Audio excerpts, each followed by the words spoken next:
Up, Cronulla, the boys in the black, white and blue. Up, Cronulla, name of the Sharks fit you.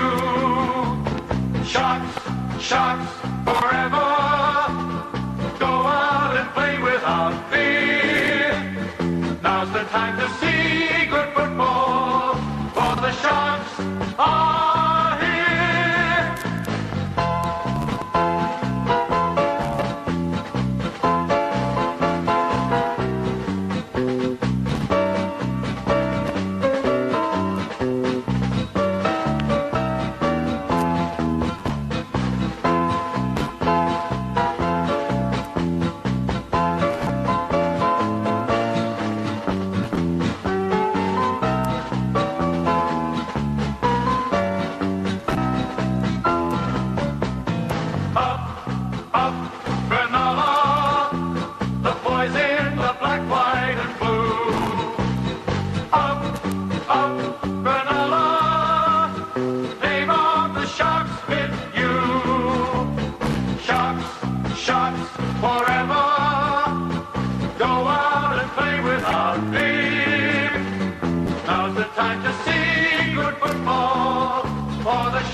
Hey there. Hello, hello, hello. Welcome to SharkCast Pod.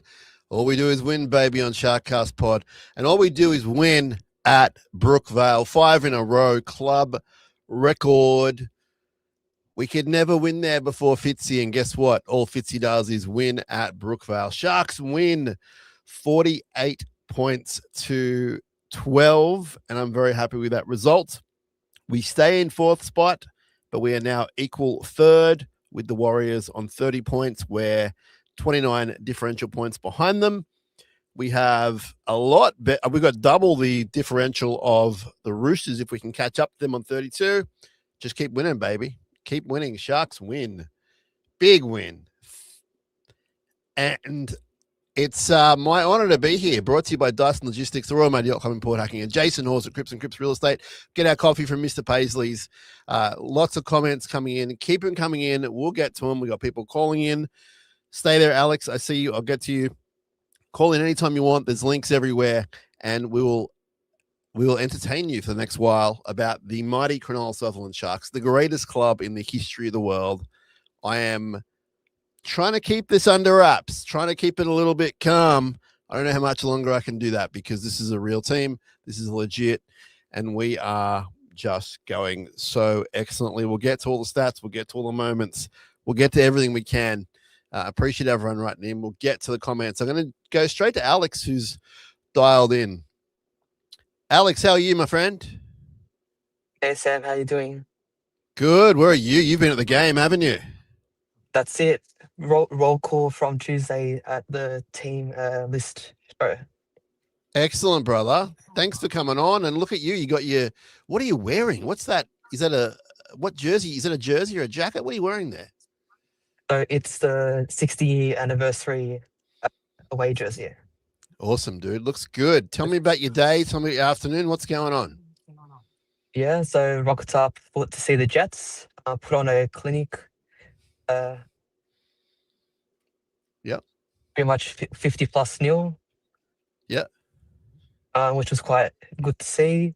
And the cherry on top, the Sharky boys pretty much put on a perfect performance. Man, it was something else. Like, I know we've been in good form, Alex, but I guess you can only play who they give you. Manly turned up in theory, and it was their home ground. It was Old Boys Day. We heard all about it. And the Sharks were just clinical, man. That first half in particular. I liked the second half too. Like they didn't score as many points, but they were fine. They didn't let them back into the game. But yeah, overall, I mean, we'll get to all the individual performances. Nico Hines is like a 10 out of 10. Just fantastic stuff. Whereabouts were you situated at the stadium? Yeah, so we're sitting in the Bobby Fulton stand where the boys were running in the second half. Okay. Awesome.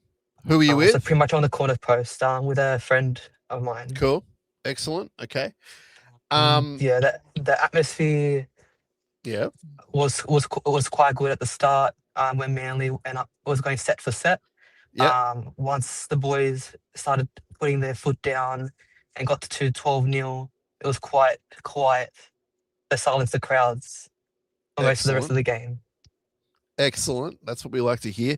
It was a good start to the game, Alex. You're right. Like, it was almost semi-final, like set for set, try for try, and then obviously they only got the one try. Then we went nuts until their late one. But look, let's take Nico out of the equation because he was just unbelievable, and we'll get to lots of Nico. But who else would you want to talk about? Who else would you want to highlight if you could? I know it was a great team effort. Don't get me wrong, but is there anyone you can pinpoint, or not really, or what are you thinking? Like I think we didn't miss AFB starting the game. Interesting. Okay. So I think it was a good choice by Fitzy to put him on the bench, limit his minutes, and in a way giving him like a rest without giving him a game off, per se. Yep. Yeah. So managing their loads without no buys to the end of the season, which is kind of smart way to do it throughout these last rounds. Now, I'm not sure how widely documented it was, but I'm led to believe that Tom Hazelton was in that bracket of having a rest rather than an injury. So I think you're spot on there with the plan moving forward. And it's not to say that they took this game lightly, because they didn't. They were in Brookvale overnight. It was a camp. Manly were desperate. So we didn't take them lightly by not playing Tom Hazelton. It's more the fact that you can manage it, as you say. You can manage it. And don't forget, I don't know if you noticed or not of the game, but Ohepa Puru came on for like a minute, started bleeding, and didn't come back. So, yeah, you know, they were down on troops in that sense. Yeah. I didn't see what happened, but it just looked like a little nick that went everywhere, but I'm sure he'll be fine. It was a head clash.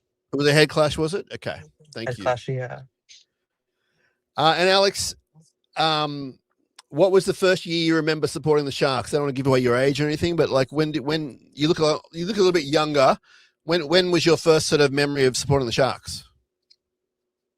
So my first game at Shark Park was a rainy, I believe it was a Sunday afternoon. It was Sharks versus Parramatta, and Tim Smith kicked the field goal to win the game. Oh, dude, that's a great one to be at. Okay, yeah, that's a great game. Okay, I believe it was 09. Is when I was able to force my parents to drive me down to a game eventually. Okay, awesome. Okay, so you only had to wait 7 years to win a comp. That's pretty good. So I think maybe 03, around year 3. So okay, gotcha. Yeah, gotcha. Well, that's awesome, man. Now, are you feeling the vibes? Are you feeling the vibes this year? Are you starting to believe now? Obviously, you're at the game. You're a believer, but can we start dreaming, you think? Be optimistic without being overconfident, because we don't know who's going to get injured before the finals, so we don't want to jinx any long-term key injuries. So it's kind of a slight vibes. So in 2016, when we started winning like that 10 in a row, once we got to 11, I was pretty confident that the GF was coming. Well, let me ask you this, Alex. Well, let me ask you this before we let you go. And I so appreciate you calling. This is what the show's about. I want people calling in from the game, from around the world. This is awesome. Let me ask you this, as I try not to lose my train of thought. Oh, yeah. Now, some people say you have to lose a game in a streak. So, in other words, we are now on a streak, and we want to win the grand final. Are you someone who thinks we'll need to lose a game at some point, or are you just happy just to keep winning? So, I believe that you don't need to lose one necessarily, but if we want ironic, like history repeating itself, like 2016. We lost to Melbourne in 2016 before the final started. Yeah. So if we lost the game, it wouldn't be the worst thing, but it would. Okay. I got you. There's no wrong answer. I'm quite interested in that subject because that's where we're at now. It's like we're 6 games away now from the finals. We want to keep winning to get as high as we can, and we don't want to lose. But then it's like, well, then hang on, we got to win 3 in a row in the finals, in theory, hopefully 3 at the minimum. Sorry, hopefully 3 at the maximum to win the comp. So anyway, I just find that stuff interesting. Hey, Alex, you're a very mature young man. Thank you so much for calling in. Thanks for your support. And don't be a stranger, okay? Of course, Sam. Thanks, Sam. All right. Get home safe, and well done on supporting the lads out there. Thanks for calling in, brother. Thank you. That's Alex. What a polite young person. Let's get to some of these comments, by the way. And I'm going to start at Instagram because I usually forget those guys and girls. B Rattle says, too early for grand final tickets. Well, that's the other question. Oh, my God. Oh, why did you mention that? Are we getting grand final? No, I don't know. I'd love to have that debate with people, though, so please let me know what you think. Louise says, yay, my fans, Sharks win. Oh, Ben Harlem's on.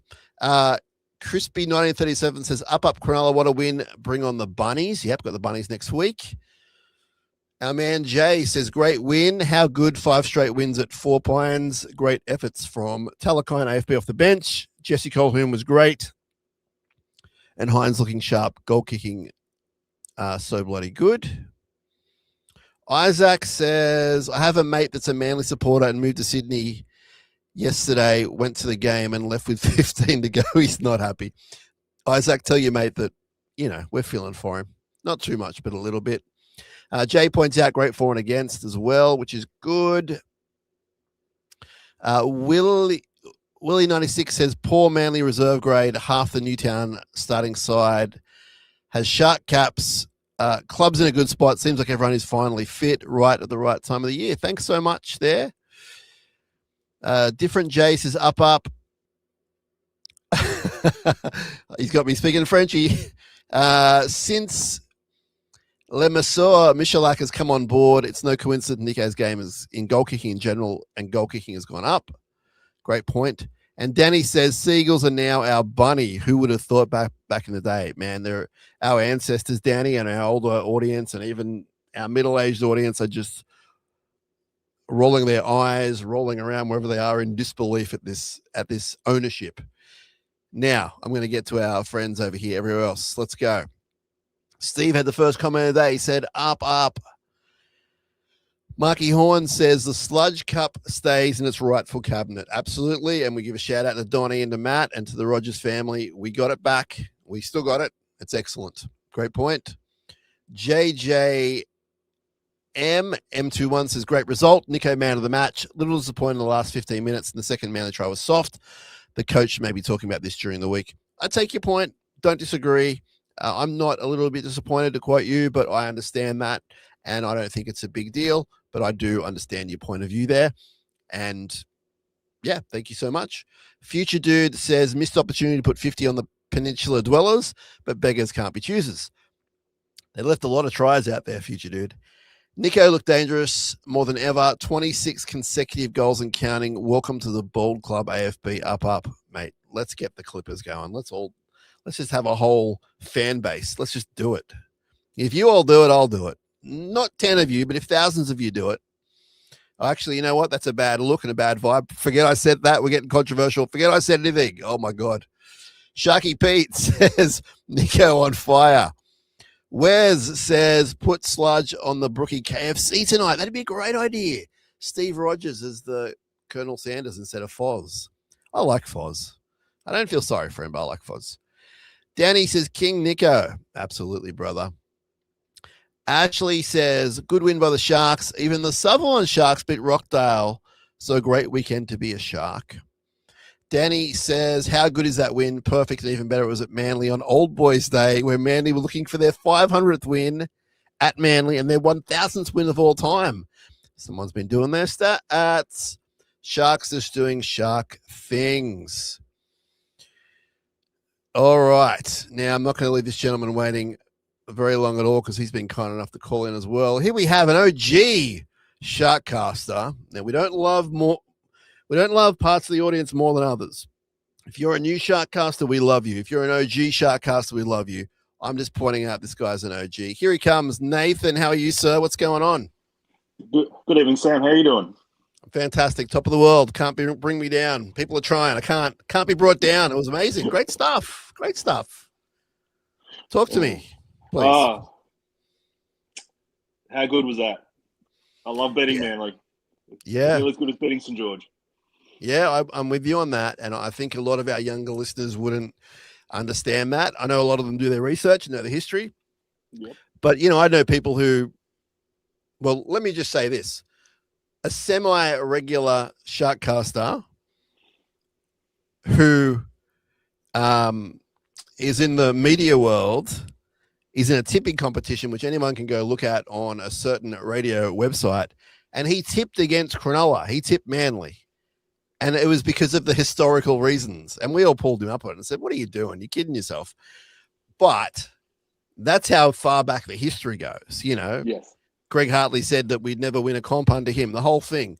But, you know, we're starting to have a good laugh now, Nathan. Obviously, Nicho Hynes, headline of the day, near perfect, if not perfect game all round. It's really good to see him find his feet at this point in his career. It's important for us as a team. What did you think about Nicho? I thought that was probably his best performance this season. Maybe, probably the last couple of seasons. Yeah, I agree. Probably, maybe that was due to Michalak coming back into the coaching squad. But whatever he's doing, more of it. You know, like, don't stop him. Don't stop him. We're going to have to get to the bottom of that because the timeline is more than a coincidence now. Like, at first it was like, oh, yeah, well, the French coaches arrived back. Yeah. He was under him in the Dalian year. They beat whoever. Great. You know, that's good. And then it was 2 weeks in a row, but now it's probably 3 to 4 weeks and they're breaking records and it's not a coincidence. So great move by the Fitzy and the club to bring this fella back, Freddie Michalak. And I'll say this, Nathan, like I'm not a rugby guy at all, but the people I know who are, they speak about him in legendary status as far as his playing days. Yeah. So if he brings half of that to his coaching status, then happy days. Now they made depending on what call you listen to, they made a big deal about the fact that we'd barely missed a tackle in the game. We ended up with 19 missed tackles. That could go up or down over the next 24 hours, but that defense was pretty good. It was. The whole game. Yeah, I tuned into the Fox coverage, and yeah, Brandy and Vossi were singing our praises of our defense, except for when Joe Walsh scored and he missed. Yeah, he ran through 3 guys and whatever that was. So, you can't really nitpick it. Otherwise, you know, you're spoiling a good day. But yeah, the Sharks defense was outstanding. You know, like there are times where Manly just to the edges and the ball goes over the sideline, and you know we stop them. So yeah, it's a good point. A couple of good points there, Nathan. I love what you just said. If you nitpick on that point too much, that try, it's going to ruin a good day. Like, I'm not saying people can't be critical. You can analyze it. We're here to do that. But if that's the worst thing happening on a day out at Brookvale, 3 missed tackles on a young superstar in the making in the 70th minute or whatever, I can certainly live with it. Like, I understand if for and against catches up with you, etc. Like, you know, you rue to live that try, but I'm with you. Like, I can't focus on that at the moment, given everything else I just saw. Yeah. So, and then the other thing I like about what you said was the pressure and fast-moving defense really caught them out. Drop balls, push into touch, that whole thing, especially on our edges. And our edges are our weak links throughout the whole year. Now, they're not necessarily worst in the comp or anything, but our weak link is either side of the touchline. So to see them really compressed like that, especially against guys like Saab, I thought they did a really good job, man. Like defensively, like, okay, we scored 48 points, happy days, but defensively, I thought really good job. Yeah, it was, and even Okawadu came up. I thought there were times he was going to score. Like his leg drive just kept going and going, but we just threw bodies at him just to stop him. And like to give up that try in the second half, it's like, but we did so many good things to override that. Yeah. And at the end of the day, we won. Yeah. So what? Yeah, exactly. And another great point there, Nathan. I'm glad you've dialed in because in that first 10 minutes, it was pretty tight, and Olakau'atu was really looking dangerous. And the one guy who was really harassing him was KL Iro. So that it was almost like he was out on a further edge in the centers going up against KL, thinking he might get him. But KL, who's been a bit up and down defensively this year, he really just stopped him every time. Yeah, he really his body Okawadu, like just more often than not, he legs tackles or exactly up top because he'll just bounced off him like a tennis ball. But his legs tackles just cut him down, and you couldn't go any further. Yeah. But just overall we did well. And even today I was looking at this game, I was thinking we might lose. I don't want to lose, but once we ran ahead, we just never looked back. Yeah. Yeah, those early starts when they're sort of 12, 18-0 up. Yeah. For me, once it gets to the 18-0 or the 18-point buffer, I get pretty happy with this team. Yeah. Like we've seen them occasionally muck that up over the years, as in like recent years. But I feel like in recent times, especially this year, once we hit that kind of buffer, we're okay. And it seems like a lot of our games, particularly winning, but even some of the losses, that we haven't had too many close games. We've had a handful of close games. They're either like blowouts either way. Thankfully, they're mostly our way. But yeah, I was pretty happy. I mean, obviously at halftime, for me, I was like, it's done. And I'm not being like, I'm not showing off. I'm not saying I don't get nervous about big leads, but I just thought, nah, that's fine. We're good. They may come back, but we're good. Yeah. But those early starts and it's so good to see the team being so versatile. So no AFB, no Toby Rudolph. So this week we had Jesse Colhoun and we had Oregon Kafusi, and they just hold down the house, doing a great job. And then you got Talakai and AFB coming off the bench. Like, man, it all kind of just works. Like you sort of insert the player and it kind of works. It does. Yeah. So far so good. We just haven't done a thing wrong. Like no one's out of place. The guys are next man up if you want to run with that. Yeah. But even when you mentioned with the lead we had, like on the call, Vossi said Manly have not won a game trailing into half time. For a long time, yeah. For a long time. It was like 30-6 half time our way. Yeah, yeah. And part of me was like, Manly could come back, but I think if we scored in the second half, which we did, it's done. Yeah, we're good. That's the other thing. They're coming out and scoring nice and early. I think Dolphins game and this game, they're scoring in like the 43rd minute. And so it's like, well, it's done. We know that. Yeah. What's your thoughts on, like we spoke about with Alex, but this is a different kind of resting players. What's your thought on resting players in the game once the game's kind of decided? You obviously can't bring off too many guys due to the limitations. Yeah. Would you bring off a Brayley? Would you bring off someone, a Nico or Trindle or? I'm not against it. Like if the game is well in hand, then fine. They've earned it. Yeah. And if Nico's on a roll, keep him on there. But I can see an argument to throw him into cotton wool. Yeah. So, but I think when Peru went off with the head knock, that sort of curtailed that a bit. Yeah. Good point. Yeah. Yeah. All right. Thanks for dialing in, Nathan. I really appreciate it. Always welcome. You know that. I'll see you on, is it Sunday we're playing? Yeah. Sunday. I'll see you 2 o'clock. I'll see you there in our usual spot, our usual meeting spot. Yeah.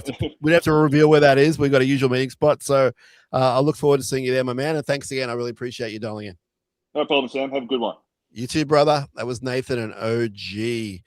Now, comments. Nico El Masri is from Letzi. Corey said, what a win. Malcolm says, brilliant. Similar to the Dolphins game, withstood the early onslaught, then slaughter them. Steve says up, up. Jesse says amazing when the forward pack is rolling. Our backs have a field day. Well said, young man. Mark Horn is asking me to get naked. I don't think anyone wants to see that, but you say let it all out, and that's in reference to me holding back a little bit. I wasn't really holding back. I shouldn't have said that, Horny. I just mean I'm trying to keep a lid on it, because things can change pretty quick. But I want to celebrate. I do, and I am celebrating, believe me. This is me celebrating. Yeah, yeah, yeah. Dion says, cracking game, up, up. Ed says, Sack Burns, haha. Is that because of the chip and chase thing? I don't know. Thank you, Ed. Danny says, takeaways kicking license. It is. Peter says, we cannot win with Nico as half, ha. Yeah, Kieran Fraser from the show on Mondays sent me a message saying, Nico would make a really good lock. Just remember everything we try not to lecture you guys and girls too much about anything on this show. It's your show and we spitball back and forth, but we do lecture you about other media outlets talking nonsense. And that's the biggest nonsense ever. Not that Nico couldn't play lock. The guy could probably do anything he wants. The fact that they feel like he needs to go play another position, how about you go to hell? All right. Wesley says, just about the perfect game of football. Nobody would have beaten us today. Oh, man, that gives me chills. Danny says Manly didn't play that bad today. The Sharks were on another level. Dan Fitz says up. The crowd leaving early is always fun to watch. Nathan says Nico's become the player we all hoped he would be. He's in phenomenal form. Thank you, Nathan. Bagwan 4456 says, love the energy Talakai brings from the bench. Phil says, up, boys, making a statement now. Drew says, undefeated since Freddie M joined the squad. Diggs 96 said, looks like the bird flu has hit the northern beaches. Bagwan says, all the forwards are doing well, providing a platform. Is it my imagination of the refs been reducing the amount of six agains? If so, it suits our forwards. Now, I don't know about that. I feel like maybe there's a reduction. We'll have to look into all that. I can tell you we got 7-3 today, though, so no reduction for Manly. We didn't win the penalty count. We lost the penalty count 4-3. There you go. We lost something. Serge says, the season opener where Phil Blake ran all over us has finally been exercised from my long-term memory with the belting of Manly. That's good. Great. Aussie all the way says the Brookvale curse is well and truly dead and buried. Up. Thank you, Craig Fitzgibbon. Mego, I hope I'm pronouncing that right, says we're putting the NRL on notice for the premiership. Maria said solid game by the boys. Brendan said love the 1-2 punch of AFB and Talakai. Sifa's best game this year. Cousins on fire. Imagine having those two cousins coming off the field onto the field, and you got to try and tackle them. Holy cow! Trav says, "Yo, Shanaz, up Cronulla, my bro. Let's go. We are firing. Nico is firing. The team is just humming along. Keep it going to the finals like this is ours." Absolutely, Trav. Thanks so much. You know what? We need everyone down at Ocean Protect Stadium this week. Souths usually bring a few thousand people. I want everyone in black, white, and blue, man. We're playing in the old blue retro jersey, so my terminology is wrong. I am a jersey guy. The jersey we released this year that we played up at Suncorp with against the Bulldogs from the 01-02 era, we're playing in that. That's locked in. We're playing in that on Sunday against Souths. I want everyone down there. Get your tickets if you don't have them. Let's go. And you want to start buying tickets to these games if you're a late ticket buyer, because they're going to start selling out, because guess what? There's a window open. And you know, a lot of people love windows is what I'm saying. And everyone's welcome, but we can't fit you all in. But that's a story for another day. But I'm also feeling really positive today about the future in the Shire. Ash says, forgot the Guinness World Record for most bald pitbull caps at a concert. Let's make it the... Oh, so Ash is saying let's all wear our bald caps. Well, why don't we... Well, do I want to wear a bald cap or do I want to shave my head? If Kieran Fraser shaves his head, I could probably do it. Trav, I'll get back to you about that question, but I'm hoping to. Jason says, nice to be able to start watching Sharks games and not have to have the defib next to you anymore. Jason, it's so true. I said just out loud before, it's so nice to watch a stress-free game. I figure they won't all be stress-free. The closer we get, the more is on the line, but let's enjoy it while we can. Sean says, kicking in general play, never better. Freddie's influence. Have we played any better under Fitzgibbon? That's a podcast question for another time. Let's make that into an hour-long episode. Have we played any better under Fitzgibbon? Kieran, are you watching? Can we talk about this tomorrow, please? Have we played any better under Fitzgibbon? So we're on track to have our highest points per game at the moment. So say you do season end highest points per game. We're beating that right now. So depending on how we finish the year, attack-wise, we could have the best attack in our club's history. So that kind of answers some part of it. Defensively, we found our feet. It hasn't been a perfect year. Let's not sugarcoat that. There's been some unnecessary losses. It's been was it a relatively slow start, maybe? But it's such a long season. Oh, my God. And now we're stringing games in a row. It's a lot of fun. But great question, Sean. I'd love to know your thoughts. What does everyone think? This is your outlet. Tell me, have we played better under Fitz? Sharky Boy Gonzalez says, proving everyone wrong, including some of our fans. Whoa. Mind blown. That's a pretty good message there, Shark Boy Gonzalez.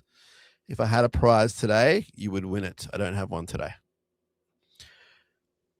Yeah.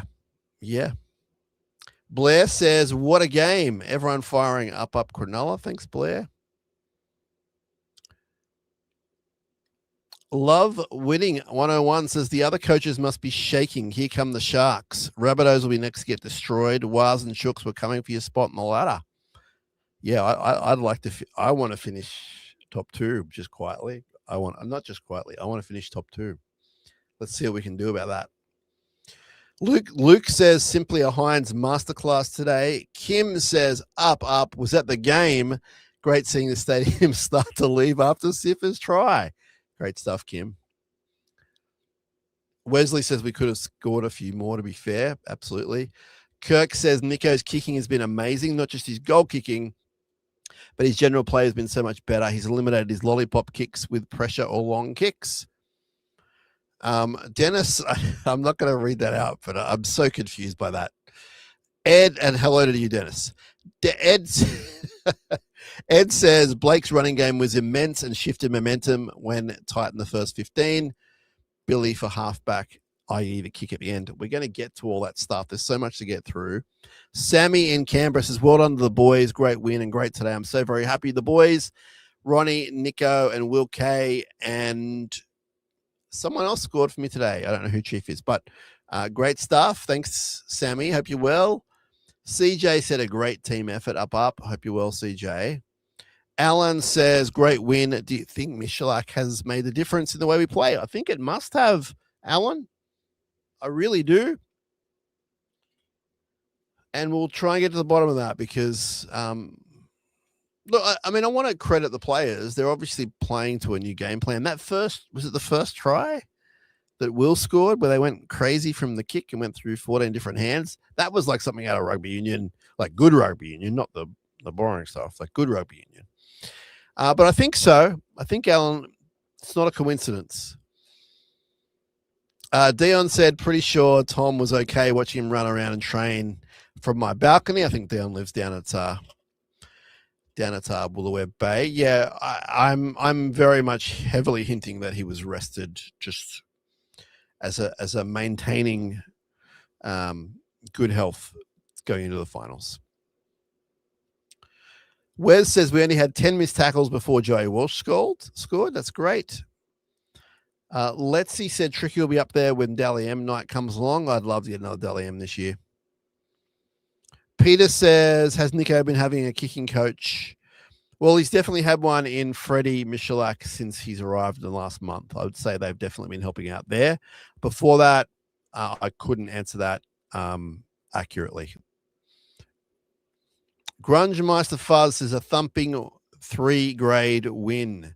So Flag Jets, big wins, first grade win, all at Manly.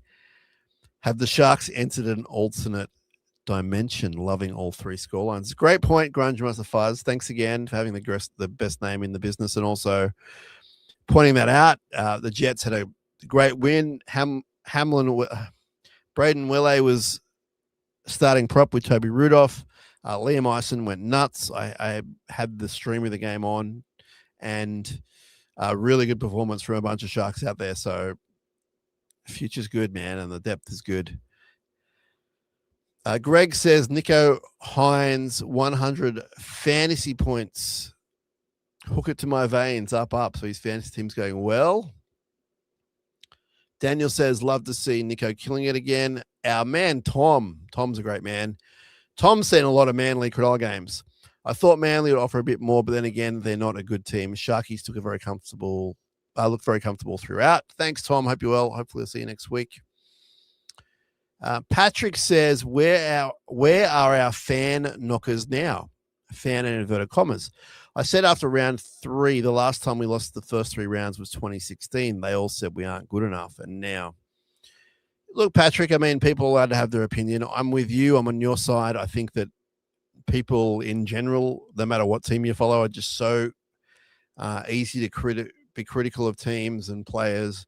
And especially, and I've said it so many times, under Craig Fitzgibbon, we don't go on losing streaks. We don't have these monumentally bad runs.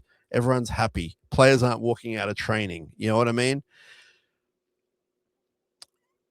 But the flip side of that, Patrick, is it's 2026 and people want instant gratification, and that's how they get it. You know, Billy Burns. Oh, I can't make that joke because everyone's joking about Billy Burns, and it's kind of funny about the kick, the chip and chase. But you know what I'm saying? Like, people just so quick to jump on people. But yeah, great question. Where are the fan knockers now? They're probably lining up for grand final tickets. Malcolm says, like last year, our own fans are saying we wouldn't make the 8. We're always making the 8. There's not enough good teams. Al says, let the media still be negative. It's great for the Sharks. Thank you, Alan. Marky Mark says, don't think we need a loss, just some good, tough games. I think the Raiders and Titans will be good hit-outs, both coming into form.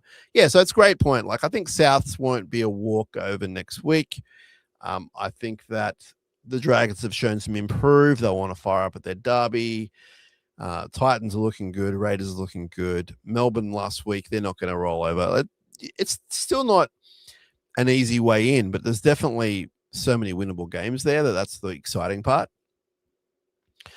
NRL Merseyside Reds said, great win. Let's keep it going. Love how we go through the middle, then take advantage in the edges as it opens up. Absolutely.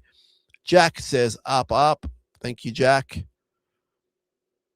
Love Winning says, Nico no longer knows how to miss goals, and he's in the best form of his career. We have the best halves combination in the NRL.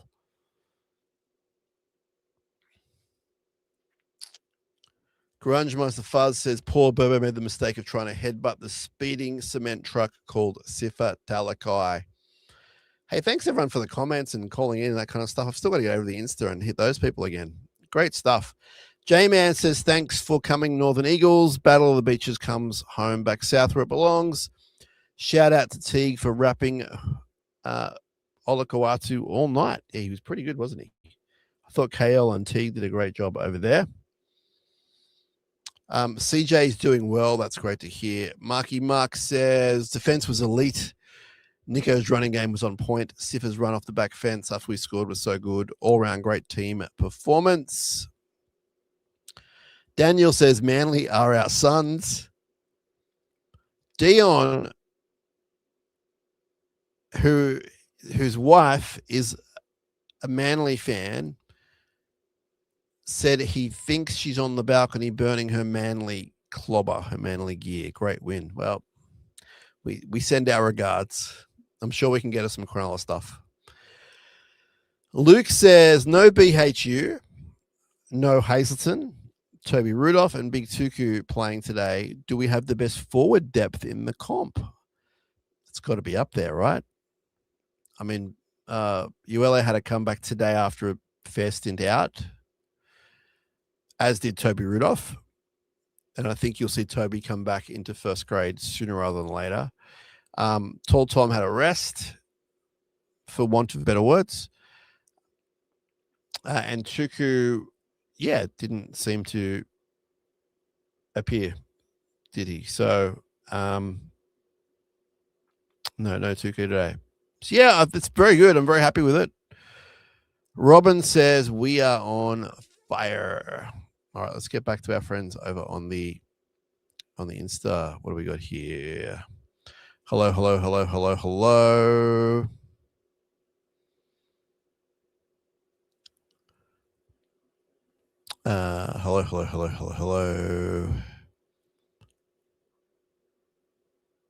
Oh, okay, not too many comments here. That's cool, but everyone's joining. That's great. Oh, my nephew's on there. Hello, everyone over on the Insta. If you want to leave me some messages, I'll get back to you, I promise. Sharks win 48-12. They are in fourth spot, equal third, I think I said. Really pushing towards higher than fourth, but certainly cementing ourselves in there, which is great news. Now, let's go through a bit of the game. I made a few notes, and I won't go through it all because there's a lot to go through. But the 11th minute, Ronaldo makes a line break. Teague scores off what was admittedly a Trindle forward pass.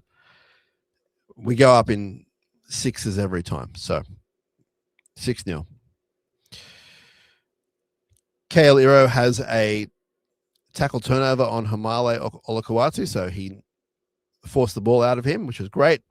They kept him in under wraps all afternoon. 16th minute, a fantastic Will Kennedy try off a Nico Hines bomb. Katoa backs it back, and there were a bunch of offloads from Blake Brayley, Jesse Colquhoun, Oggy Kafusi, and Will Kennedy scores up 12-0. A few fifth tackle penalties and 6 agains, which I weren't happy with. Manly scores in the 22nd minute from a kick. I think the plan for today was just to let the Manly guys catch the ball and we sort of pounce on them, but they were a bit too late with that one. 12-6, 27th minute. So keep in mind, the first 27 minutes are pretty close.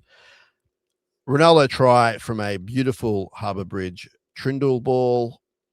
18-6, of course, going out by sixes, by twos.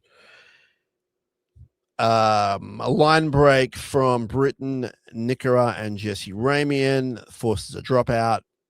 Nico scores a solo try in the minutes after, 24-6. Then we've got Britton to Katoa, 28-6, goes up to 30, of course, at halftime, 30 points to 6. Happy days.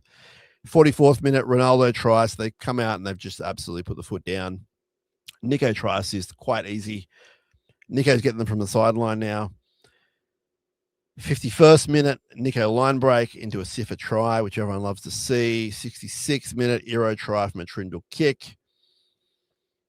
74th minute, Joey Walsh scores a solo try through Burns, AFB, and Will Kennedy.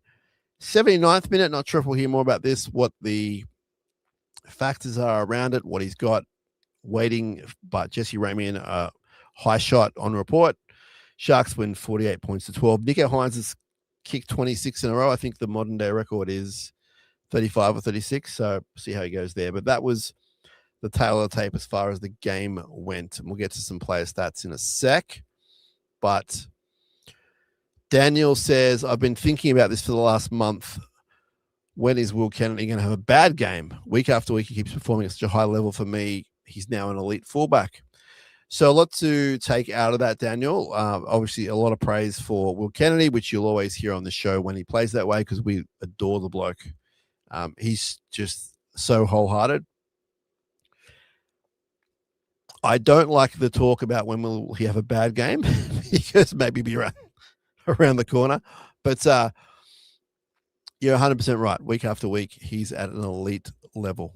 And the fact we've only signed him for 1 year is, again, fascinating. Let's get the thesis going.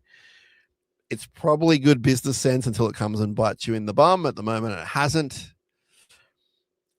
But you're right. Like, he's still probably not getting the praise that he should. And I thought he was terrific again today. I'm with you, Daniel, there. Blair said Tom has back stiffness. He's back next week. Well, Blair, I don't dispute that at all. Thank you for the input. I would probably say that he could have played if it was a grand final or if he was completely necessary to have him because of other people who were maybe not able to play. But yeah, I'm sure that's true, Blair. Thank you. David said, how good was Billy? Billy was good.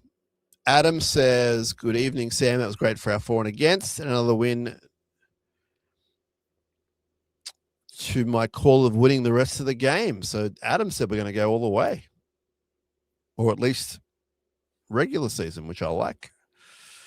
It was good for the for and against, and it could have gotten better either side, but I'm still happy with that at Brookie. If you told me that was going to be the final result, you'd go, yep, that'd be great. So completely agree there, Adam. Hope you're well. And Sharks win 48 points to 12. Absolutely epic. Ali says up to you, Ali. Jay says Fitz is now 8 of 9 against Manly. And he's got some poor phone service where he is, or internet service, Jay, so he's not sure what's going on. But Kennedy, really good again. He just looks like he's enjoying his game and comfortable in who he is as a footy player and in form, so it's good to see. Yeah, I think it's a maturity thing. I think it's a confidence thing. I think it's those around him are really playing out of their skin too. But we even saw some desperate defense today, Jay. Not quite to the effect of last week, but we saw some desperate defense where they rushed up and they were still making their tackles late in the game. So it was really good signs, which I love. And that's what's going to take you all the way. Adam points out we're 27 differential points behind the Warriors. So is that right? I don't think I have that, my friend. I'll double check. I believe you. I completely believe you, my man. Oh, yeah, you're right. Sorry. I probably mentioned that before too. Okay, great. Thank you. Maybe I got it wrong. Maybe I said 31. Yeah, anyway, the point is,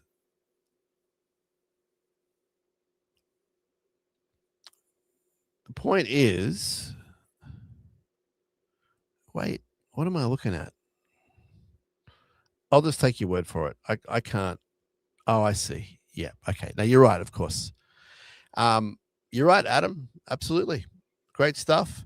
I'm going to bring in Corey in a sec. Ed said it was a solid win.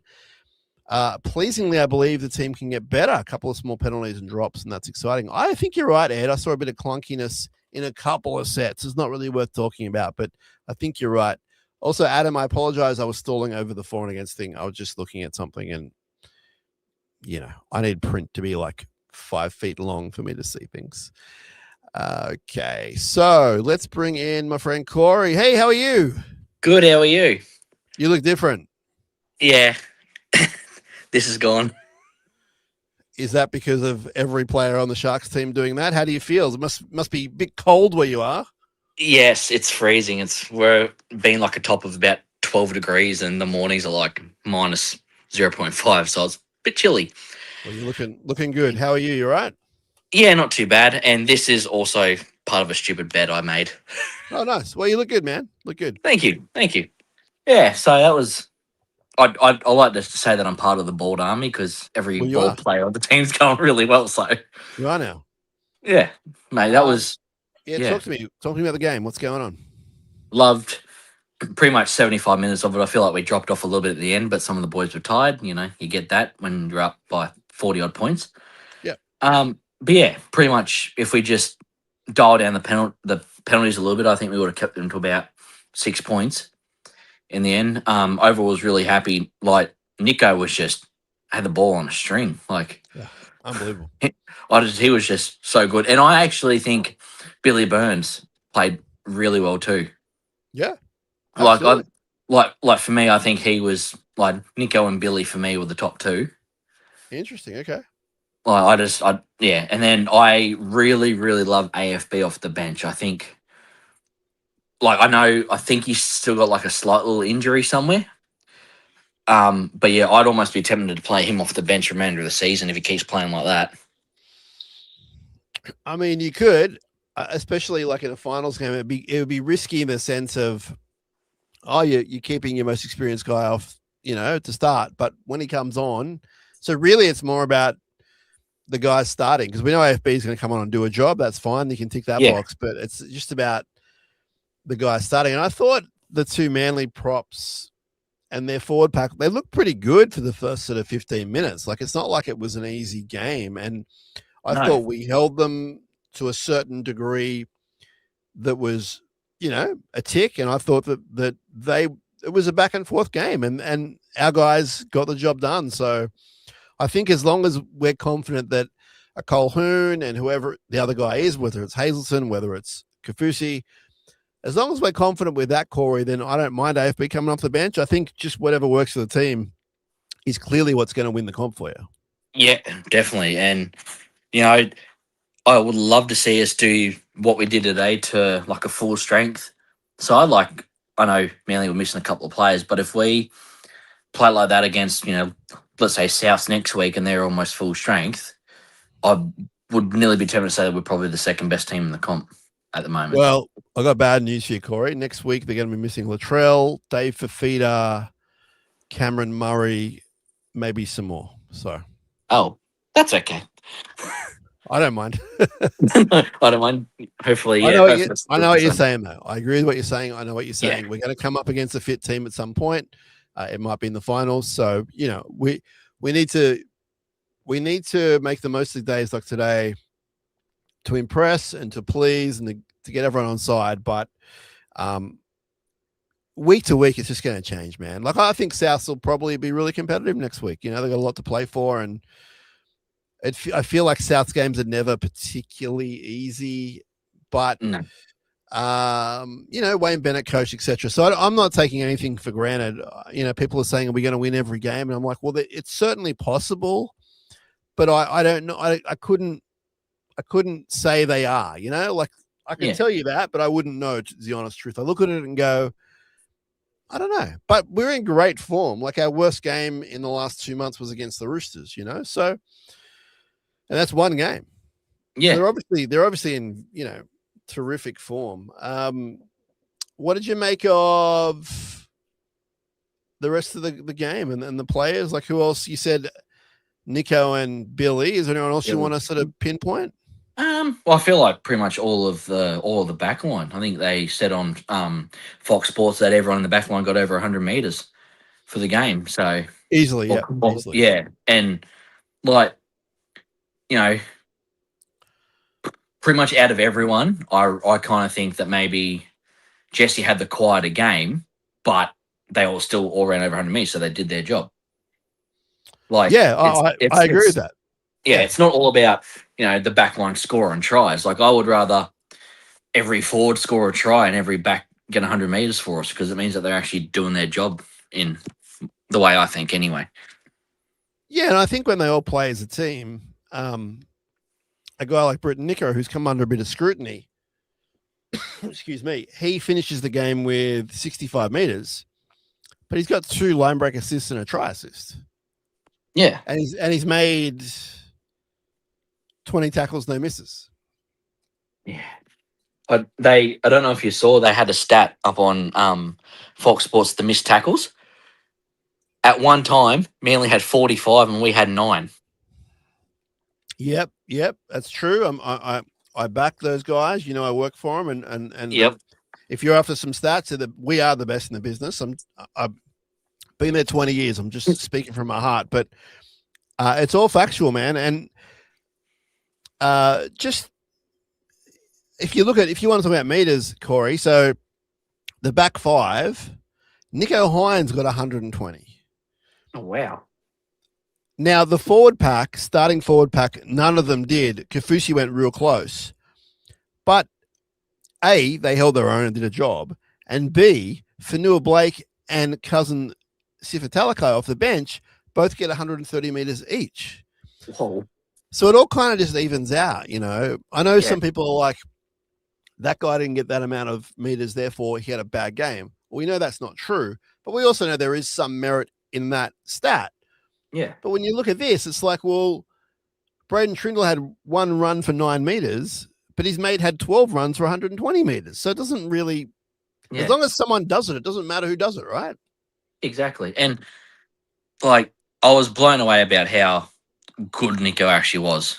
Like, he would, like, I don't know how good that Michalak is that we brought the French fella, but my God, he is doing wonders. Like, something's going on, man. Something's going on. What is it? 26 from 26 last conversions Nico's got. He has not missed one. Yeah. Like, and you saw today there was probably, 3 or 4 real hard ones. Yeah. And the way he's kicking is, the way he curves it back is honestly remind me a lot of Jonathan Thurston. Mm. Like the way he just swings it back in. Like John Thurston's a class above, but like the way Nico's hitting them. Yeah. It's like the ball's on a magnet. Yeah, the whole sort of golf swing.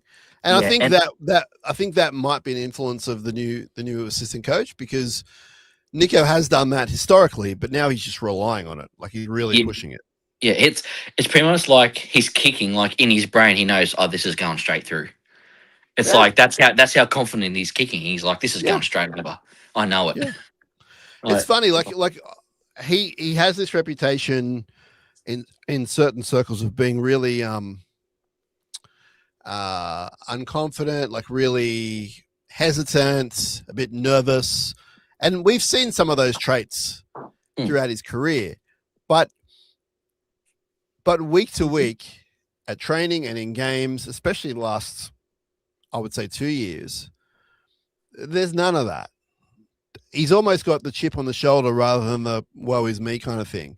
And it's definitely working for him. But I'll say this, and I don't say heaps about when I'm around these guys during the week, because it's like a amazing opportunity for me. I don't want to like sound like a head swell or that I'm their best friend, because I'm not.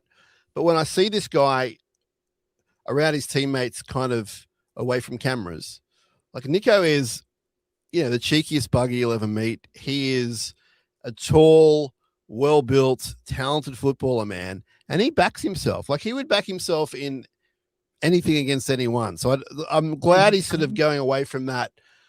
Oh, I lost state of origin and I'm really nervous. That's how people were portraying him, because he's not, that's not who he is, man. That's not who he is. And I'm not here to say that what you saw today is who he is week in, week out, but obviously that is the potential. So let's see how far he can go, And like speaking of origin, I feel like that AFB getting picked and Brayley and AFB winning the series, he's just gone to another level. Yeah, like, we saw early on some of those runs from Brayley, and they got the 6 agains, got the penalties, got them on the front foot as well, obviously. And and AFB has just been terrific ever since. And I would say even Britton's been pretty good. Like, again, I know he's got some criticism, but Britton, when you watch, I know he had an error today as well, which was early and not good. But when you watch Britton play and you take away some of the stats and that kind of thing, and just watch him play, he's pretty handy, man. Oh, yeah. He, even the Sharks of old, I used to kind of notice that when we got a bit of a lead, we're like, we're up by 30. Who cares? Take the foot off. But even when we were up about 46-6 or whatever it was, we were still hammering them in defense.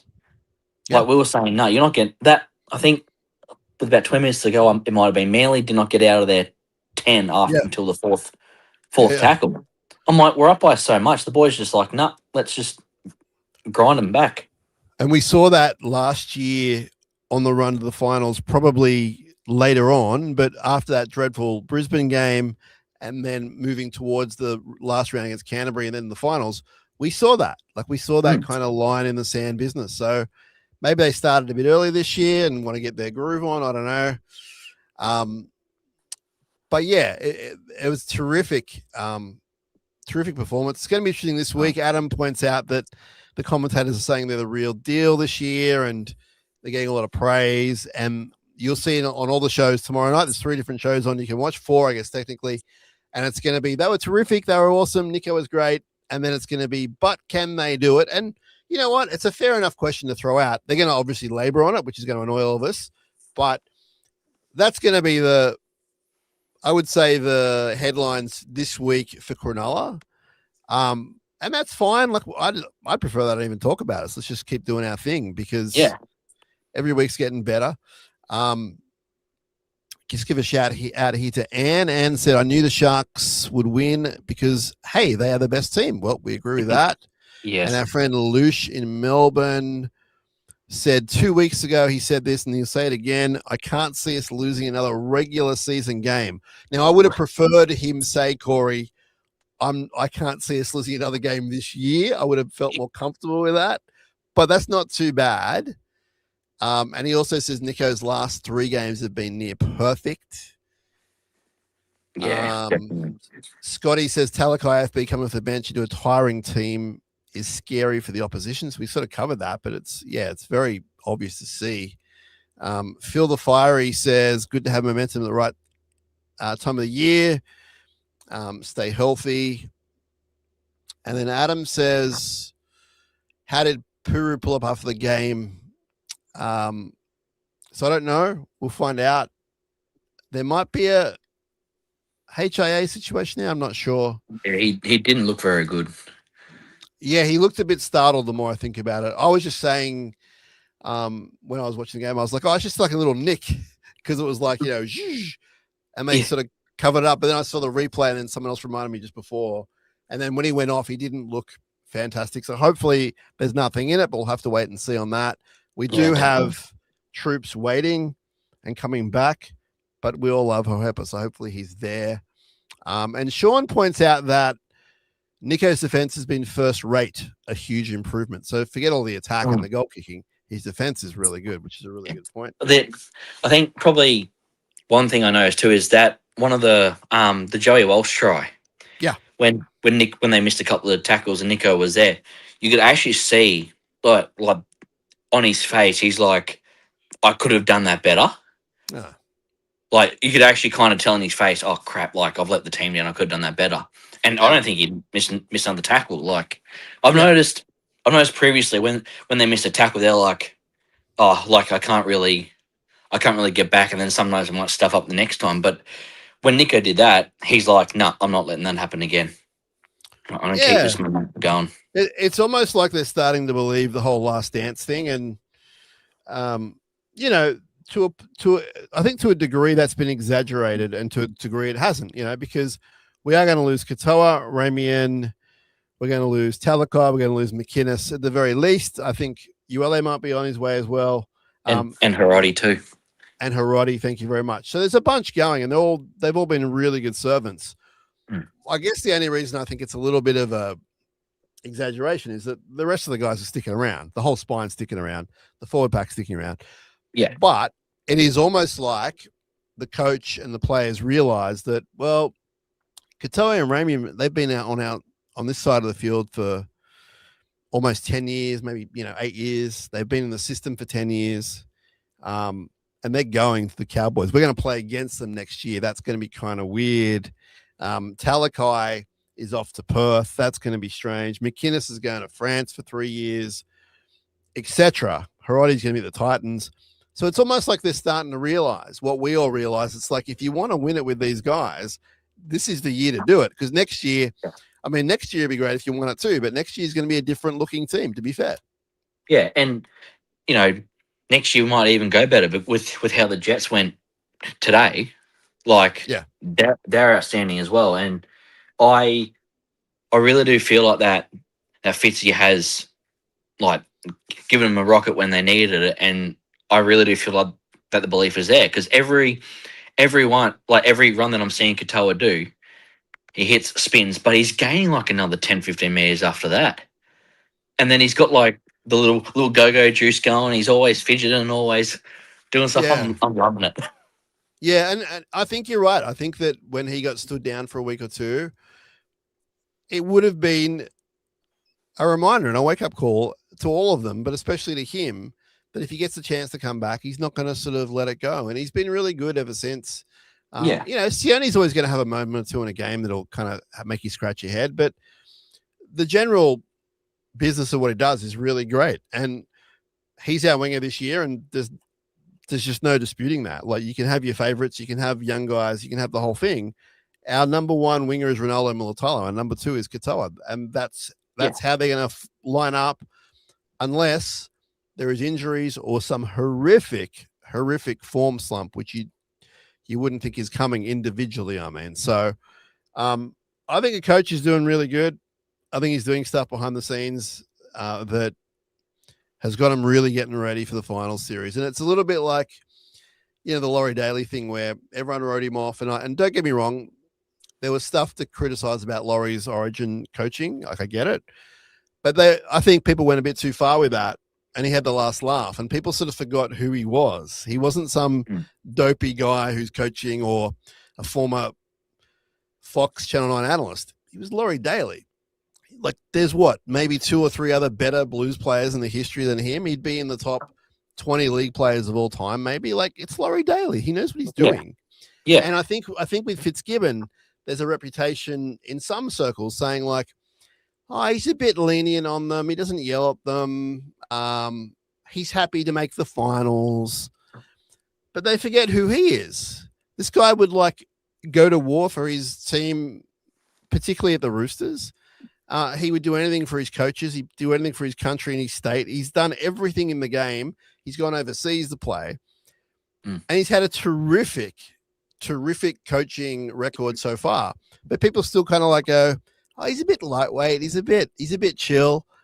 Nah, that's not who he is. And I think this year he's showing you that, you know what? I'm gonna show you we can get down and dirty and we can win it. And so far so good.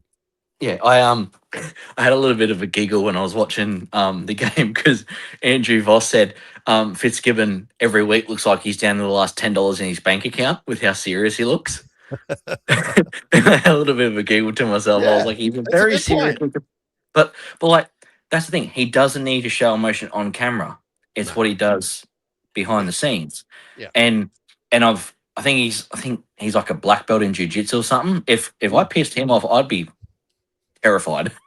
Oh yeah, I think they've had to wrestle him at times, and it hasn't been pretty. Like, it's been big guys against Fitzy, and Fitzy kind of always wins because of that and everything else. Like, he's a very smart guy, very smart coach. He's doing really well. I know it's easy in this day and age to criticize team, coach, player when you lose a game or two, but man, Cronulla's in such a sweet spot at the moment. I can't even look. I try and tell you all, because that's what I believe and kind of what I know. And I know there's naysayers out there, but you just stick around, man, because there's a lot going on behind the scenes. NRL, even NRLW is going to make a push. They've left it a little late. They're 1-3, I believe. But the Leagues Club will be opening before you know it. We're not leaving the Sutherland Shire. Everything's going okay. Now, we're going week to week with NRL. That's our focus. But I'm telling you, Corey, it's a good time to be a Sharks fan, and it's only going to get better. So we just got to, strap yourself in. It's going to be a tough one to get there. Whoever wins is going to have to beat a pretty good grand final team if you are lucky enough to get that far. We haven't done that for a long time, but it's good times, man. Good times. Yeah, and I've spoken to a few people and they say, oh, I still think it's going to be Panthers Warriors grand final. And I say to them, but look at the top 4. I'm pretty sure we're probably one of the only top 4 teams that's beaten the Warriors over in New Zealand. Like, I don't know if anyone else has done it. And we're flying under the radar.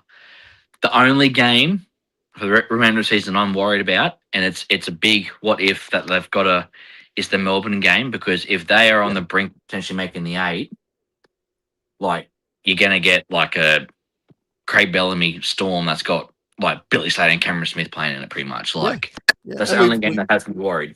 We've pointed out that there's a chance, and I don't know if we'll know then or not, but there's a chance it could be Craig Bellamy's last game, whether they're playing for the finals or not. As in, if they're not playing for finals, say they're eliminated and it's a nothing game, it could very well be his last game as coach.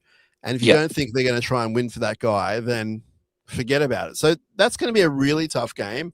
We're going to be high on emotion, but they're all winnable, man. That's the good news. They're all winnable. I mean, to your point about your friend saying Warriors, Penrith, like, they might be right. It could be that, or it could be Roosters, Penrith. It could be any one of those sort of top 4 teams you'd think. I don't know about anyone outside of that, but I mean, we've still got to keep winning with keeping the top 4. Like, there are teams with buys. The Cowboys are coming home strong. Like, I don't think we're a lock for the top 4, but every week it's getting stronger, man. So definitely, I would love to finish top 2. I don't think anyone's going to necessarily get to the premiers in Penrith. Sorry, ex-premiers in Penrith, but I think they've got minor premiership kind of wrapped up, you'd think. But I'd love to finish second. I think it's possible. I really do. Yeah, that's what I would love to do, is finish second. Have they actually said if we're getting, like, if we do finish second, do we get week 1 at Shark Park, or have they changed that on us? Oh, Corey's opened a can of worms. I was wondering when someone's going to open that up. They haven't officially said it, right? So yeah, look at you laughing away. The thought is that if we play anyone that's not, for example,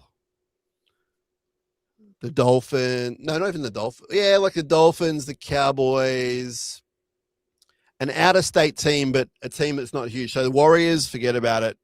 Broncos, forget about it. But if a team like the Cowboys, the Dolphins, etc., there's a small chance, I reckon, they'll backflip and go, you can play at Shark Park.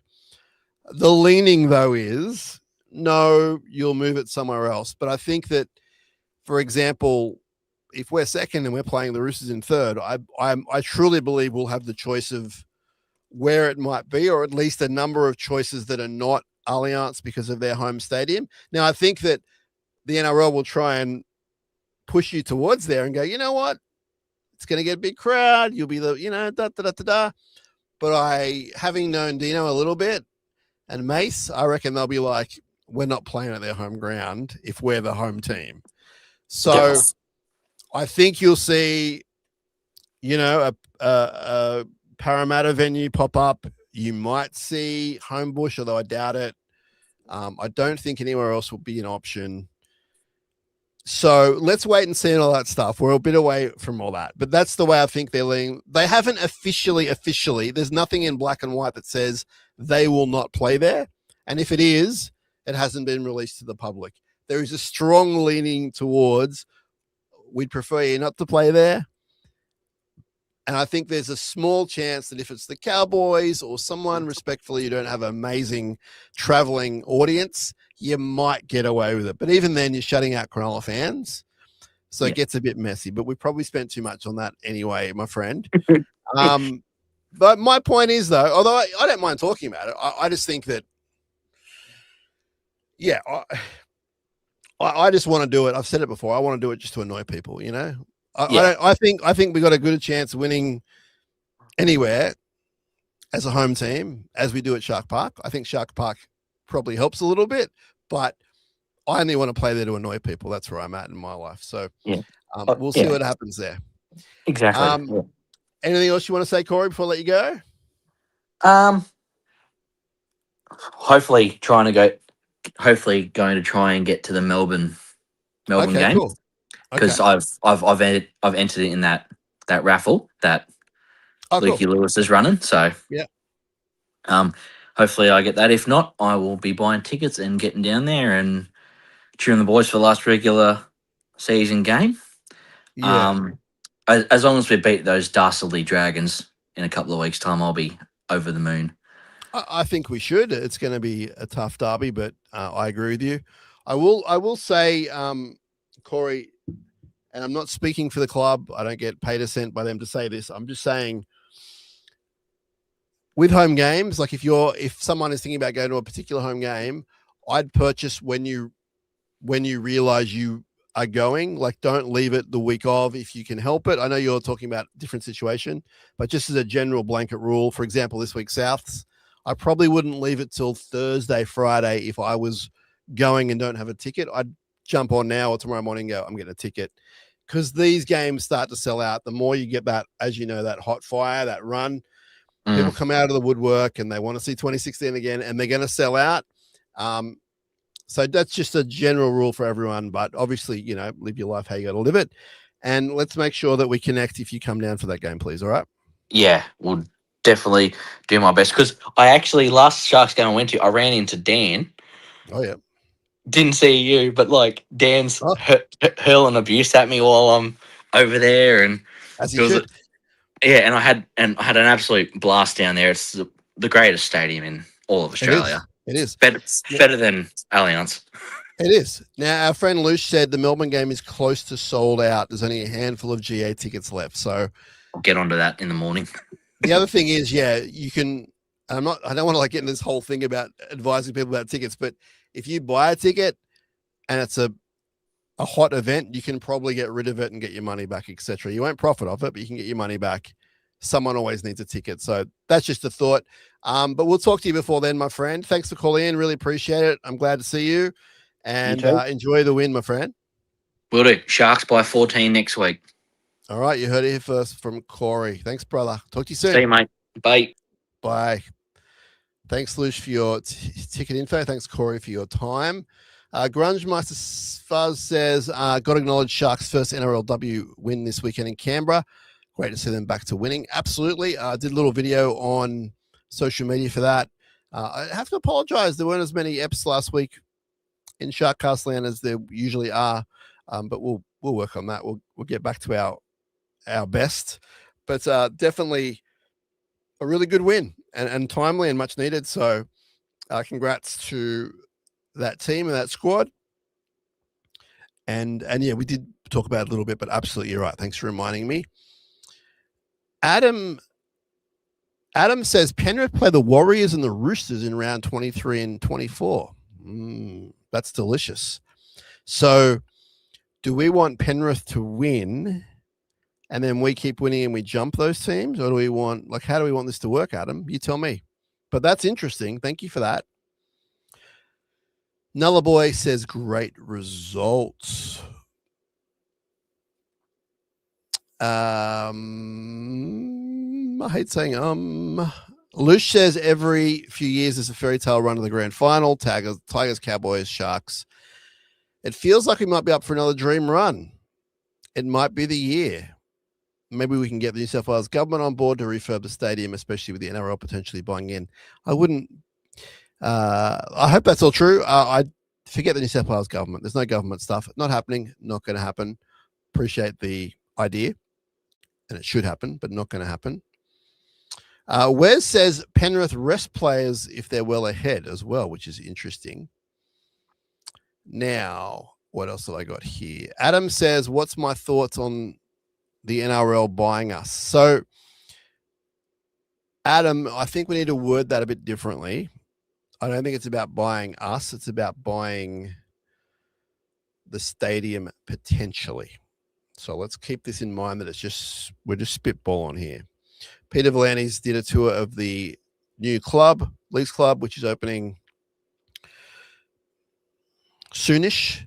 And he was there with our mate Steve Mace and with Dino and a few Sharks players like Blake Brayley and Coach Fitzgibbon, and did a bit of a press thing. And he said that, very straight-faced, he would never rule out buying a place like Ocean Protect Stadium, especially when they have the hotel invested next door. And so it was a bit of a matzo ball hanging down from his mouth, because everyone was like, what are you saying here? Are you going to buy Ocean Protect Stadium? And he mentioned something about they only need a certain profit percentage to buy things. Like that's kind of one of the key indicators. And I think it was 9% profit, maybe less. I'm not sure. But the thought there was they buy the stadium and I guess we potentially rent it back. I don't know how that works. Or we play out of there and they would upgrade it. I don't think you'd get a complete rebuild necessarily. I think they have the money, but I don't think you get a complete rebuild. But you'd see significant changes if the NRL owned it. I would hope it would start with just little things like plumbing and that kind of thing, but I think you would see significant movement. And that would mean we'd have to probably move elsewhere for a year or whatever. I don't know how that works. How do they work it out? Maybe they do it in the off seasons. I don't know how that works, but that's what that's about. So go back and look at, I think it was Channel 9 ran a story probably Tuesday, Wednesday, they ran a story, and it's kind of cool, and it's very interesting to see what you all think. Probably people saying don't sell, don't sell, don't sell. Others saying definitely sell. But I think that there's something brewing there, because why else would he be saying that in public? He usually gets what he wants, Peter V'landys, but we'll see. Malcolm, who's a very smart fella, says once the Leeds club is up and running, will be cashed up. So I don't see the point of them buying the stadium. And I completely take your point, Malcolm. You're probably more intelligent on that than I am in that regards. But I don't know if we'll be that cashed up that we'll have money to sort of afford to redo stadiums. Like, stadiums is big money, like tens of millions of dollars. So I don't know if we'll have that kind of cash to do it. We may, I don't know, but I think that's where they come in. We would sell for them to really do something dramatic. But in the contract, Malcolm, it would say the Cronulla Sharks will never move from here. This is our home ground forevermore. I'm making up these words, but that's how it would work. There'd be no black and white. There'd be no gray. It'd be black and white. There'd be a reason why we did that if we were to do it. Let's watch this space. A bit to get through before we get there. Luce says, I wouldn't want them to buy the stadium outright. I'd be okay with them buying a stake in it. So maybe they buy 51%. I should use my words carefully. I apologize. I'm excited because we won 48 points to 12. I can't get over it. But good point, Luce. Now on the Insta. Finn3 says, thank you to Fitzy for breaking the Manly curse. I don't know how he's managed it after 50 years of heartache, but I'm so grateful he has. Absolutely. I mean, it's unbelievable. 9 wins in our history. 10 wins now in our history at Brookvale. 10 wins since 1967. Fitzy has half of the wins. Half of our wins at Brookvale are under Craig Fitzgibbon. That's chaos. Hello to Fraser Glenn. Hello to Katie Twang. Hello to everyone on the Insta. If you've missed a bunch of the show, you can go back and watch it later, or you'll hear the audio version within a few hours. I reckon we'll get that up. Skits says we have 25 million in debt to pay down. So we can't. I believe he's supposed to say we can't put hundreds of millions into Shark Park. If the NRL part owned it, it would be a great thing. Yeah, I think that's the point. I agree with you there. I hope I read that out okay. Sharks win. Oh my God. We are 4th, equal 3rd. Let's get to some more player stats. So as far as try assists go, Trindle and Hines with 3 each. Brayley, Kafusi, and Nickero with 1 each. Line break assists. Trindle 3, Hines 2. Brayley 1, Nickero 2. Iro with 10 tackle busts. Nico with 9.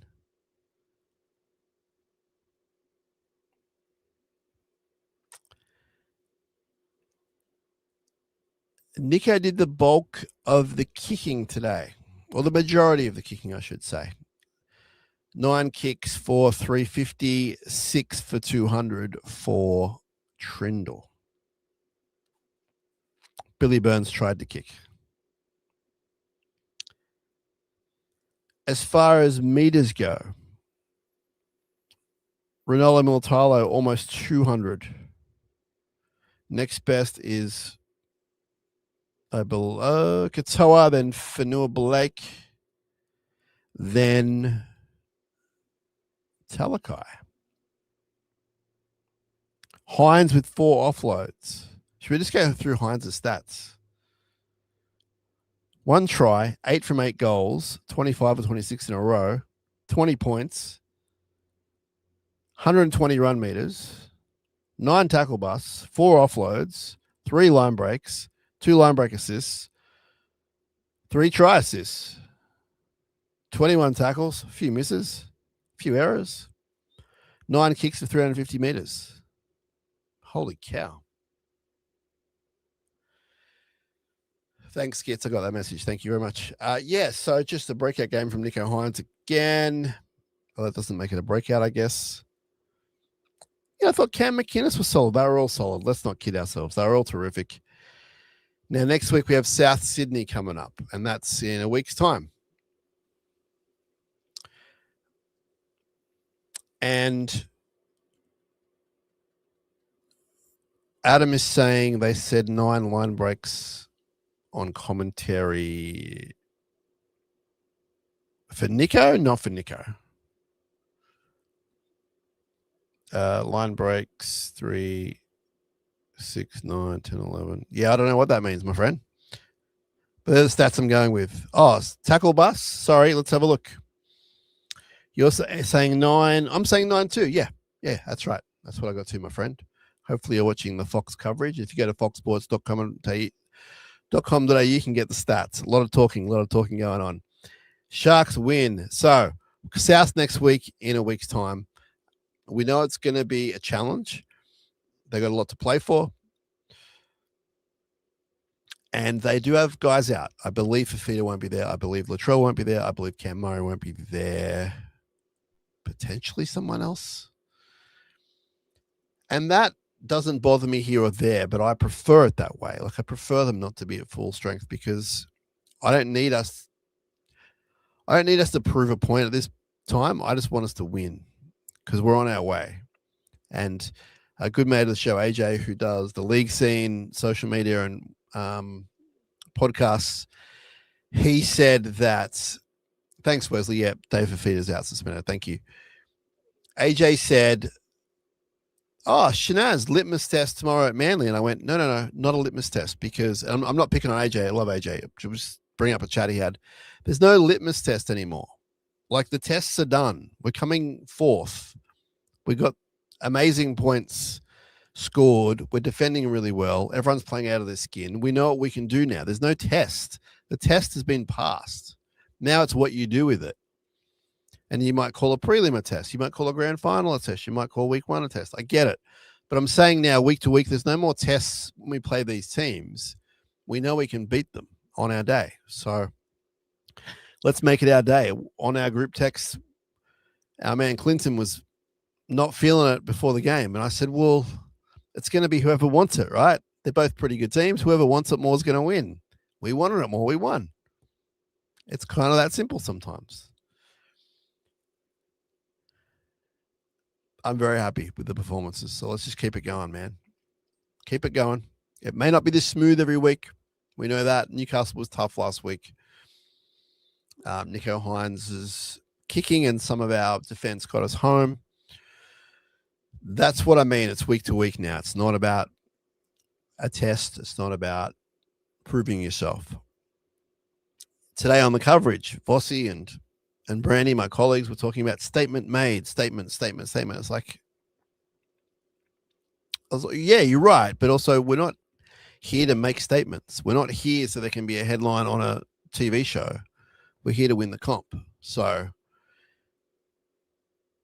we're on our way. Window is open. We thought it was maybe partially closed earlier in the year, but it's open. I can feel a breeze coming through. Congrats to everyone who made it to the ground today. What a great achievement in these hard times and busy times to get out there and pay your money and go to the ground. Awesome. And I'm sure you were very thoroughly entertained in all 3 grades. Sharks win 48-12. We're going to have more episodes for you throughout the week. We got South coming up. Got a few surprises this week that we're hoping to pin on you, and make sure you subscribe everywhere, whether it's social media or whether it's YouTube or whether it's our audio side of things. I think it was Andrew today wrote to me. Andrew, who was heading out to the game, who said he was going to listen. So hopefully he's still listening, Andrew. Thanks for your support. And he was asking a question about, and very politely, like he said, oh, I haven't got a preview for this week. Where's the preview episode? And I said, oh, I didn't quite get to it, And he said, oh, I wasn't sure if I should be checking YouTube over something else. And I'm not sure if I replied it in this way or not, but my point is make sure you subscribe to everything. But if you subscribe to one thing, you should still get everything that we do. Now, after the NRLW game, I did a short, 2-3 minute video and put that out on social media.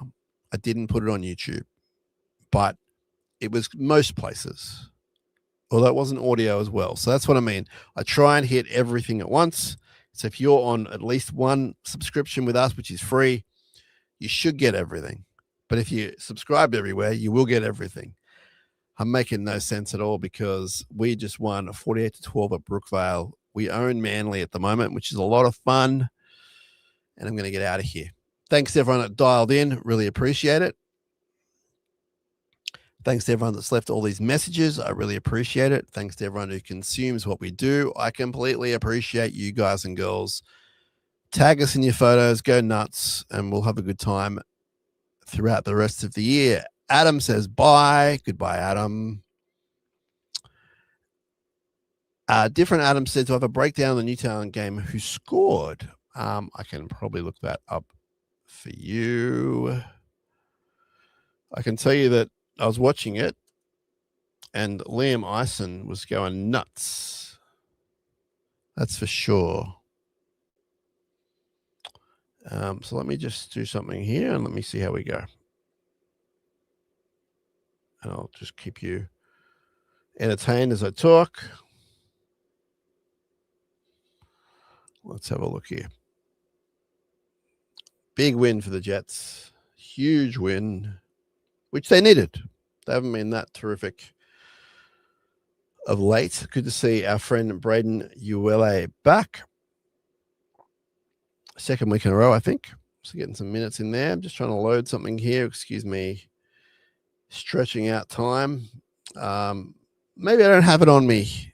Adam, maybe you have to find that and we'll talk about it during the week. Yeah, it might be quicker if you do that, but hang on a sec.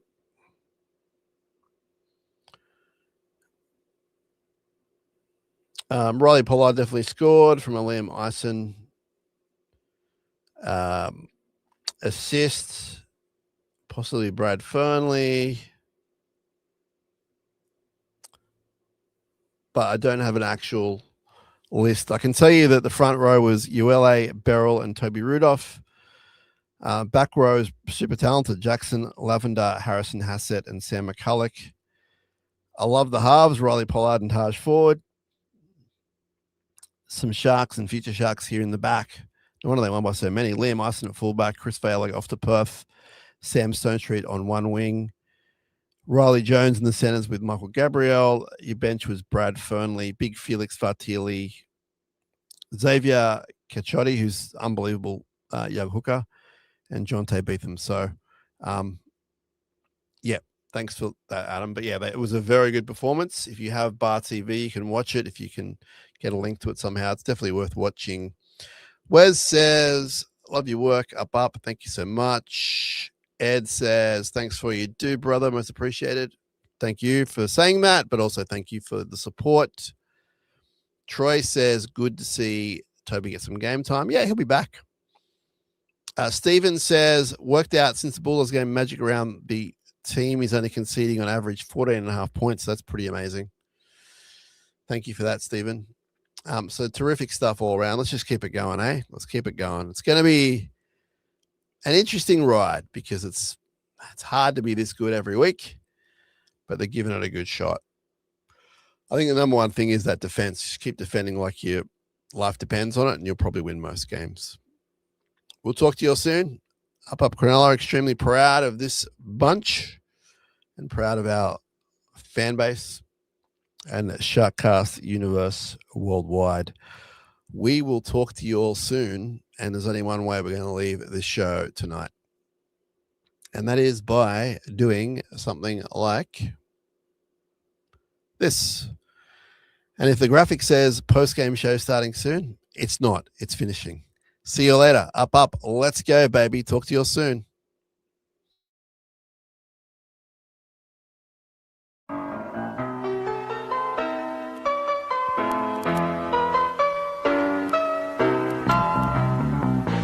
Up, Cronulla. black, white, and blue. Up, up, Cronulla, name of the Sharks fit you.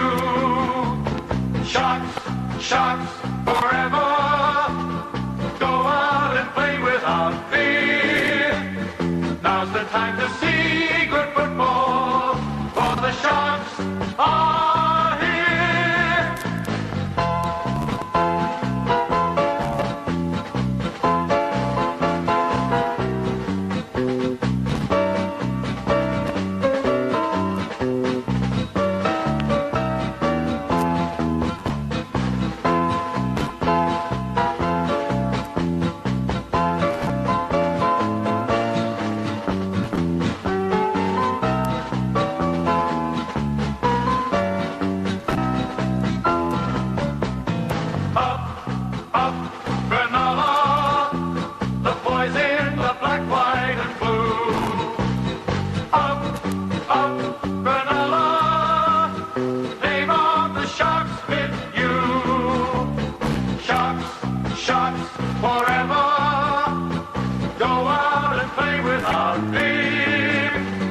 Now's the time to see good football, for the Sharks are